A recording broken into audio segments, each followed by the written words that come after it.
Hi everyone, I'm Dr. Divya Prasanna, a prosthodontist based in Chennai. I'm here to give you a quick overview about bruxism, which is commonly known as teeth grinding or jaw clenching. It's almost prevalent in 8 to 31% of the general population. So, what are the factors which cause teeth grinding? These are caused by stress, anxiety, by an abnormal bite or a missing or crooked teeth. It is also caused by many sleep disorders. So these kind of chronic teeth grinding may result in fracturing, loosening or loss of teeth, and moreover our teeth are more prone to decay as the protective enamel over our teeth is worn off.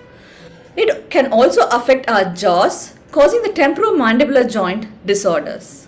You might present with symptoms like grinding, tapping noise during sleep, cheek biting, lip biting, tooth fracture, hypersensitive teeth, and pain over the jaws, which get worse during chewing or jaw movements.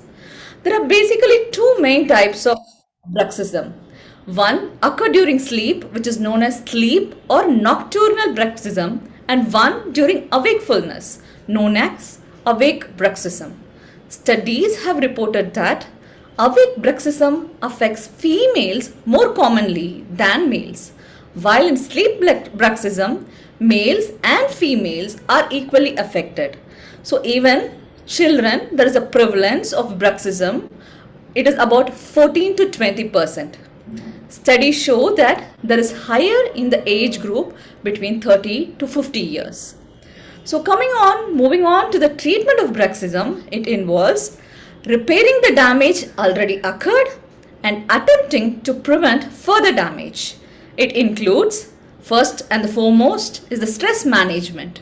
And then comes the use of occlusal splints, and we commonly call it as dental guards, or it's basically used to prevent teeth wear.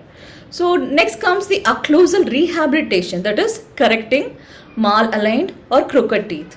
And even exercises and physical therapy helps in overcoming all these issues. Please do not ignore this condition. Do consult your dentist soon if you come across any of these symptoms. Thanks for listening.